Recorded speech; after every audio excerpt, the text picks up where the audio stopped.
Hello, and welcome to another episode of Talking with the Experts. I'm Mike Nichols, your host and AM's content and social media manager. And today I'm joined by Dr. Michael Peterson, a senior research scientist at the Georgia Tech Research Institute. He's here to talk to us about a new world record he just set for longest lightning strike ever measured. And that record was certified just in July by the World Meteorological Organization's Committee on Weather and Climate Extremes. So first of all, Michael, I want to thank you for being here and congratulations on the new record. Thank you. I'm glad to be here. Just why don't we just start off? Give us the details. How long was this record lightning flash, and when did it occur? Where did it occur? Yeah, so this is now the record lightning flash, the largest we've ever found in terms of horizontal extent. It stretched for 829 kilometers, which is equivalent to 515 miles between basically Dallas, Texas, up to Kansas City. It started off kind of over northeast Texas, and then it ended up actually stretching into 5 different states. So it was a massively impactful single lightning flash that we're able to identify. So how long does a lightning flash like that last? Generally speaking, lightning is over in the blink of an eye. There's a reason why a lot of our English words for fast things have at least something to do with lightning, particularly. We're talking about maybe microseconds to milliseconds when lightning flashes start and end and deposit all their energy. But the thing with these record-setting flashes, these so-called mega flashes, is that they're so large, even though they are quite fast, still propagating at 10 to the 5th to 10 to the 7th meters per second. Because of the vast distances involved, you actually can have an appreciable amount of time where the lightning flash is active. So this particular flash was 7.4 seconds, almost 7.39 seconds. You could count that out to really understand how long that took. And it's also not the record in terms of the duration. That actually goes to a flash we discovered a few years ago. It was, I believe, 17 seconds. So how do these mega flashes, how do they compare to the more ordinary garden variety lightning? Yeah, well, these extreme mega flashes, they are essentially an artifact of a very particular kind of storm. You think of ordinary lightning, and often people picture the lightning bolt stretching from the clouds down to the ground. That's the kind that we interact with more in our daily lives and the kind that poses the greatest hazards. These cloud-to-ground strikes and ordinary thunderstorms, they might stretch for the scale of the convective cells, so we're talking maybe 10 miles more or less.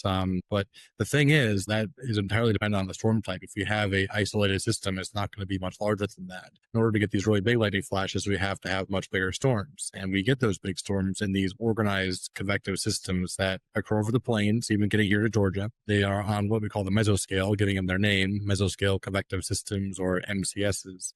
But essentially, they are comprised of a line of thunderstorm cells. Each one might not be much larger than that 10-mile distance, more or less, but in aggregate, in this particular system stretching from Texas all the way up to Minnesota, you can get essentially many cells that are each essentially producing lightning and also depositing a lot of their precipitation mass, their ice crystals and things like that rearward. They're kind of dropping everything into the stratiform region that forms behind the storm. And these stratiform clouds, these are not very intense. You're not going to find tornadoes or anything like that in the stratiform cloud. It might not even be raining at the surface, but because of how they form, they tend to have these very large and homogeneous layers to them. And if they're electrified, they can essentially serve as conduits to allow lightning flashes that access these stratiform clouds to move over those very large distances, basically this, similar size to the overall storm itself. So in this case, we had a lightning flash that began in that convective line, where we have all the usual hazards for thunderstorms, but because it was able to access all of that deposited charge back behind the convective line in the stratiform cloud, it essentially was able to expand to fill that reservoir to access all of the local charge until it eventually ran out of steam. But still getting to these very large distances, 829 kilometers actually extends over most of the horizontal distance of the radar reflectivity from that particular storm where we'd expect lightning to occur. So essentially, most of the cloud that could have been discharged by that flash was affected by that flash in some way.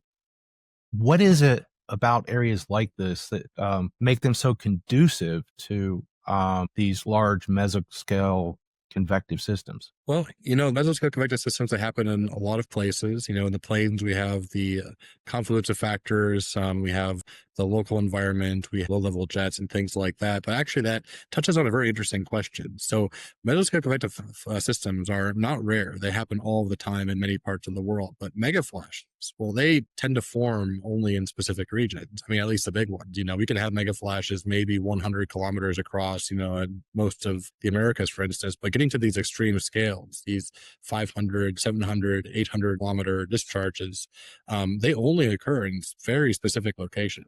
We've only ever detected them either over the southern Great Plains, centered on basically Oklahoma getting into Missouri and down to Texas, and then over the La Plata Basin in South America. Outside of these two locations, we haven't found anything that is quite this large. And not only that, but even though we have MCSs, these mesoscale systems coming through, every year and multiple times per year, right? They don't all produce these large mega flashes. In fact, most of them don't. It's only a subset of all the MCSs out there that are able to generate lightning at this scale. And the thing is, if you look at the radar, look at the satellite, otherwise similar storms might give very different outcomes. You can not really tell right now based off of what a thunderstorm looks like and all of our other remote sensing measurements, whether it's going to produce a mega flash. There's more nuance there that needs to be investigated. And that's something that we are hoping to continue to work on in the future. In fact, we're actually putting together ideas for a field project to be able to bring our lightning mapping array, or LMA, out there. We operate one here in North Georgia to be able to supplement the existing LMAs to be able to capture one of these beasts at their full horizontal extent, not just a portion of it, which is what we usually get with these LMA systems because they're line of sight based. So a lot of work to be done is very important. Before you mentioned one thing, and I want to tangent onto that. You mentioned that in the range of 60 kilometers, lightning flashes of that extent can be found anywhere throughout the Americas. Did I hear that right?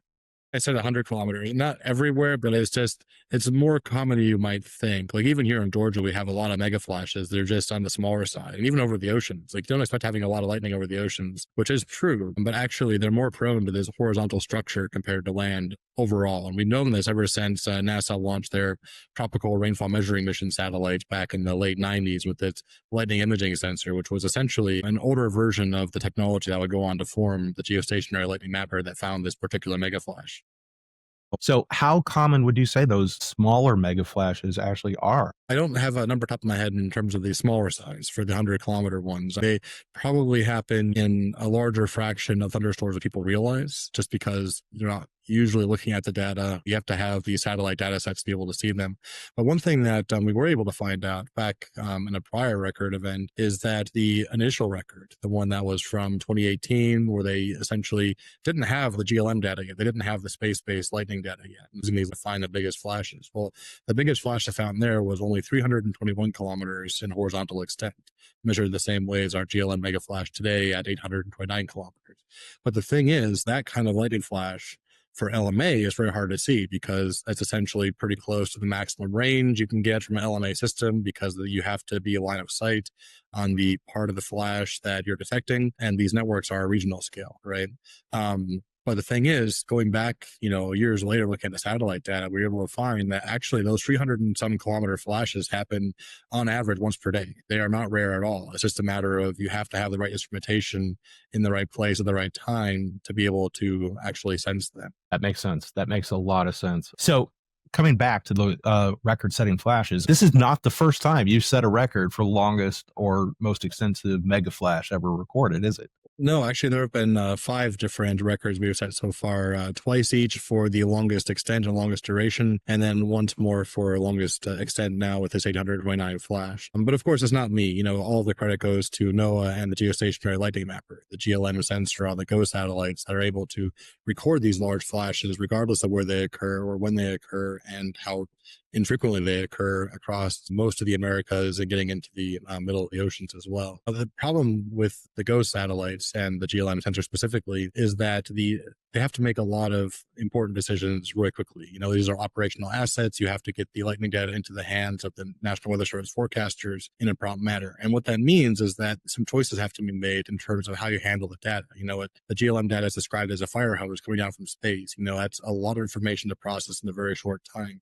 And computationally, it's a very difficult problem because when you're trying to find how large a lightning flash is, you have to essentially identify every single flicker of light that comes from the top of the cloud caused by a lightning flash, and then compare it with every other flicker of light that's detected by the sensor to see if they're in the same flash. And so that's not a linear problem. We're talking about exponential computational time, and that's a hard problem to solve. And so in order to do it with a latency requirement, the GO satellites and the GLM ground system, they essentially say, well, it's too hard to do with limited resources we have, so we're going to essentially impose these hard limits. If a flash gets too big or too complex, then we're going to stop processing it, call it done, and then any new activity that comes from it is going to be called a new flash. And so in order to find these mega flashes, which they were detected by GLM, but they're not actually in the GLM data because of this artificial splitting that happens with the operational GLM data product. But to find them, we have to go back and reprocess all the GLM data. We have to develop some efficient computational methods to be able to stitch back together all the different flashes that are artificially split by the ground system. This is not an easy problem, and it even took us a few tries to get it right. There's a reason why we're finding this flash from 2017 now in 2025, and that reason is largely because, well, our techniques were good, but they weren't good enough. And we've essentially developed an entirely new approach that essentially can find individual flashes of any scale, whether we're dealing with the smallest flicker of light coming from a cloud top up to these larger cases that can have even more than 1 million different flickers of light, different optical pulses detected by GLM. It's all possible with this new software. And so I say that, the launch of GLM was a real quantum leap in terms of lightning detection. And now we've finally been able to build software that's able to meet the same standards, to be able to find some of these more extreme rare cases that may have been missed the first time around. You mentioned a change in how the data is being processed that's now letting you see things that you weren't able to see before. Basically, all this is very into the weeds, but it's essentially trying to find a more efficient way of applying the same math. So we don't want to change anything from our understanding of what a lightning flash is based off of the model that's been put forward by the prior NASA instruments, the lightning imaging sensor, optical transient detector, and then now with GLM. So we want to basically try to do the same computations faster, where we look at the displacement in latitude and longitude, and then or distance, and then the displacement in time, and try to find the overall, compare essentially these different pulses in those three parameters to see how close they are and whether it makes sense for them to be part of the same flash. Prior efforts essentially tried to do it using techniques that you might try to code up yourself in Python for, multiple for loops and things like that. It worked, but it wasn't the most efficient way of doing things. For this new effort, we essentially threw all that out. We're doing the same approach, but we're doing entirely different computations, where we're essentially borrowing some methods from graph theory to speed up how we're handling this hierarchical data structure. I think to go into the actual details is going to be a little bit difficult to grasp, but it's not that difficult. It's just a matter of using a different computational approach with maybe some more niche methods that are becoming more popular in the space, but hadn't been implemented previously. So this particular mega flash that you uncovered, I think I read that it included some incredible number of cloud to ground lightning strikes. So this is actually not uncommon. We've known about this for a while. We actually did a survey of mega flashes in general. We looked at what the GLM was telling us in terms of the optical structure, the different channels and their geometries and things like that, and then compared that with what the ground networks tell us, these long range ground-based networks, in terms of the cloud to ground strokes, where they occurred, how many there were, things like that. It's the information that GLM can't provide. GLM only tells you that the cloud lit up due to lightning, but in terms of whether it struck the ground or the altitude of the occurred, these are parameters that are sorely missing from the GLM data. So by integrating those data sets, we're able to actually be able to tackle the problem from both sides, to appreciate the physics of how the lightning is developing and also the hazards of where it might be harmful to people. And we did this for many flashes, and we found that for these larger flashes, typically you might have about 80% of the horizontal distance we measure from GLM. Essentially, that's how spread out the different cloud to ground strokes are. So essentially, these flashes, as they move through the stratiform region, they are putting down multiple cloud to ground strokes along their paths, sometimes many more than hundreds of them, sometimes less, and not always of the same polarity either. You can have positive and negative polarity strokes. But essentially, what this means is that these individual flashes, they're basically as impactful in terms of cloud to ground stroke production as even entire thunderstorms sometimes over a short period of time. So there are a small number in terms of how many mega flashes there are on Earth, especially in relation to the number of lightning flashes per Earth, but they're individually very impactful events that not only produce a lot of cloud to ground strokes, but also that do so over a very large region. I think we worked it out, and it's just a very ballpark estimate, but of that 500 and some mile displacement, 829 kilometers for this particular flash, I think we found the most distant flashes or strokes were about maybe 400 miles, something like that. So pretty close to that 80% mark that we found from the prior study. Wow, that's fascinating. Fascinating. And also, just a reminder, might be a rare phenomenon, but when it occurs, it sounds like it's a dangerous phenomenon too. A lot of the danger also comes from the fact that these lightning strikes, they occur over such large distances that you don't usually see them coming. What typically happens when a thunderstorm passes, and this is something I didn't actually appreciate because I was out in New Mexico previously where we don't really have mega flashes, right? But now that I'm in Georgia, back in the eastern part of the states, I've been able to see them with my own eyes. Well, maybe not mega flashes, but large stratiform lightning flashes and hear the thunder for sure. You don't really appreciate till you're there, but what ends up happening is you have the storm roll through and you have the convective line come in and you have all the usual hazards. You have maybe some hail, maybe some rain, maybe tornado, things like that. And then the storm moves on and the sky gets quiet and maybe the rain starts to slow down or even stops entirely and left with these lingering low clouds that just don't appear to be doing much. Maybe you have a lightning flash occasionally, but often you don't. And then a long time later, maybe even up to an hour later, suddenly you have these mega flashes occurring. That cloud above you actually isn't inert. It actually does have charge in it. And now it's being accessed by these large discharges that are putting down cloud to ground strokes all on their paths. And so you might not realize that this cloud could be dangerous. We say that these mega flashes, they can strike out of the gray, similar to the idea of a bolt from the blue, where you might be out fishing, for instance, on the middle of a lake on a boat somewhere, and there's nothing going on around you, blue skies, and there's a storm on the horizon, but it doesn't seem to be anywhere near a threat. But you can actually have lightning strikes that occur outside of the cloud that might strike you on that lake. If you're not paying attention, you can still be in danger. And in a similar way, these mega flashes, because the storm that produced them is well over the horizon, you don't even see it. It's always good to exercise abundance of caution. You watch your weather apps, see what else is happening. If there is weather about, even if it might not seem particularly dangerous, it's always good to be aware. And of course, when thunder roars, go indoors. Well, I thought it was interesting your choice of tools. So you already pointed out you were using the space-based geostationary lightning mappers to cap the duration and the extent of the flash, but then you were also incorporating from ground-based lightning sensor networks to map the cloud to ground strikes. Is that right? That's right. Mhm. So tell me a little bit about what it was that drove your choice of tools. Yeah. So the nice thing about having multiple data sets available is that you can actually look at different perspectives of the lightning discharge and understand a lot more about its physics and what it's actually doing in the clouds. The GLM, the geostationary platform, that provides essentially a two-dimensional map of the flash structure and how it changed over time. You get some indication of what's going on in the clouds with the optical signal. You can have different intensities at different points in the flash, but there really isn't a native way, at least, to be able to tell what the actual peak current is from that particular flash, or whether it was a cloud to ground strike, or whether it was an in cloud strike. All that information kind of gets jumbled together when we're dealing with optical scattering through these large, thick cloud volumes. But on the other hand, these ground networks, like Earth networks, for instance, they provide information that's very useful for looking at the peak current for cloud to ground and intercloud strokes. It'll actually give you an indication of whether it struck the ground or not. And there's other data products as well, like an estimation for the intercloud altitude, things like that. All this information helps to tell the broader story of what's actually happening in the flash, what its additional hazards are, and also physically what's going on in the stroke itself. If you're dealing with, for instance, peak current, if you have these positive polarity cloud to ground strokes that might remain in contact with the ground for not just microseconds, but many milliseconds, providing an increased risk for injury or fire or things like that. That information is, not something you can achieve from just GLM alone. You have to be able to bring in the ground network data like Earth networks to be able to understand exactly what's happening in these large discharges, especially. Thanks, Michael. That's great insight. Would you mind sharing with us which network you chose? So the network that we chose to use for this particular study, there are multiple out there, of course, that are useful, and we do like to look at them all.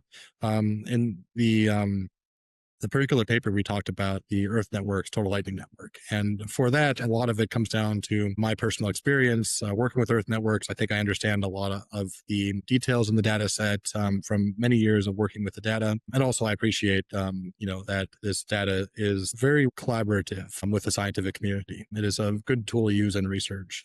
So it's one that I generally use for a lot of my work. Thank you, Michael. So we're going to round things out. What is it that you hope long term that we can learn from these studies? Well, right now, I think that a lot of the efforts, at least a lot of the areas we'd like to pursue, revolve around can we predict these mega flashes? We have this problem where MCSs look very similar, but you might have two almost identical cases where one produces essentially hundreds of mega flashes over many hours, while the other one doesn't produce any over its entire life cycle. So the question is why. Once we understand why, then is this something that we can foresee to be able to provide potentially better safety guidance or assessments or things like that, particularly in modeling. So trying to understand the physics of what's going on in the thunderstorm and with the lightning flashes, and then apply that to the general mission of keeping the public safe. That's essentially our goal here.